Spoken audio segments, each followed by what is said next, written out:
Kang the Conqueror is here, and is rising to prominence as Marvel's most fearsome and dangerous villain to date, shouldering the responsibility of surpassing Thanos in might and giving the Avengers their most significant challenge yet. With the release of the new Ant-Man and the Wasp Quantumania trailer, we got more insight into this fearsome tyrant's live-action debut, and have a few hints as to what he has been up to leading into the events of the film. Key details about Kang's past, or at least this version of Kang. One particular feature of this trailer seems to indicate that this iteration of Kang might actually be trapped in the quantum realm and might need Scott Lang and his team to help him escape. So stick with us today, watchers of the Marvel Multiverse, and let's assess whether or not Kang is stuck in the quantum realm, and if he is, how did a conqueror as formidable as Kang get outsmarted and imprisoned in this domain? Recently, a few leaks have surfaced regarding the plot for Quantumania, and one of which claims that Kang has lost his time chair, which will be the focal point of his mission. It suggests that he will force Scott to recover it for him at the risk of losing his daughter in Cassie, and that Scott and Kang are unable to leave the quantum realm without the use of this chair. In several storylines, the time chair is Kang's primary mode of transportation, and it may be the case that this version needs it to traverse the multiverse, meaning that without it, he is unable to escape the quantum realm.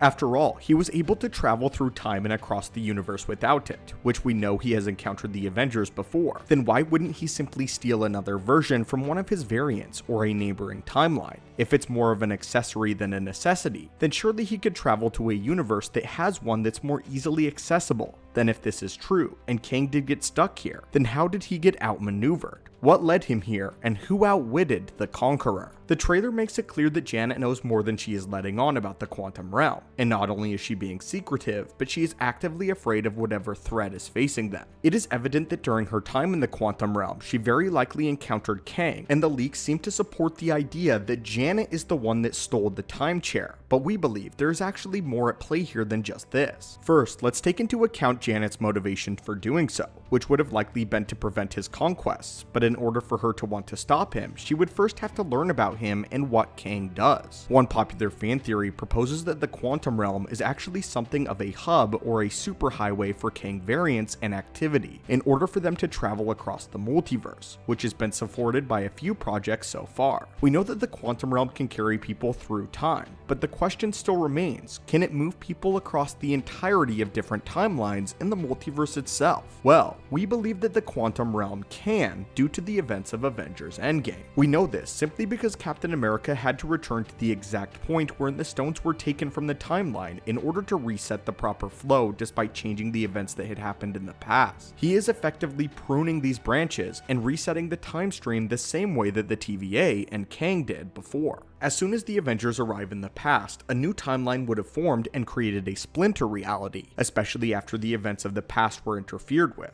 Since Captain America was able to arrive on these splinters, then it seems to indicate that the quantum realm can carry individuals across as many timelines as they wish, essentially breaking through the multiverse itself. Since it's been long speculated that Tony Stark's quantum GPS is the precursor to Kang's technology, this provides further evidence that the quantum realm might be how Kang travels. If this is the case, then there is no telling how many versions of Kang Janet saw coming and going through her 30 years in exile in the quantum realm. And she could have come to learn about countless different variants of the same individual over a prolonged period of time. It would then be more reasonable to believe that she learned about their conquests or their wars, and she may have stepped in to stop even one of them from subjugating yet another timeline. After all, she was a superhero in her own right leading up to her decision to go subatomic, and this moral compass would likely have remained. If this is the case, then it would explain how she was able to trick one version and steal his main method of transportation, keeping him permanently trapped and saving just a few timelines from Kang's crusade. This, however, brings up another question, which is why only trap a single variant? If so many Kangs were going back and forth, why stop at sabotaging just one of them? There are a few explanations for this particular point of contention. It's important to remember what He Who Remains cited as the greatest threat to a Kang variant, that being other versions of Kang. He states that they all went to war with one another, and it stands to reason that most Kangs not only do not like each other, but will actively fight one another if given the chance. If this version of Kang is trapped at the nexus through which Kangs travel, then he might very well come into contact with several variants and stall the invasion of the multiverse, all due to Janet's interference all those years ago. We also know, according to various leaks and reports from trainers as well as actors, that this version of Kang is in fact a warrior Kang, and that he has conquered several timelines, meaning that this Kang may have more timelines and realities under his belt than is common, as again, this variant has been dubbed Warrior Kang. It's not unreasonable to assume that he can hold his own without very much equipment.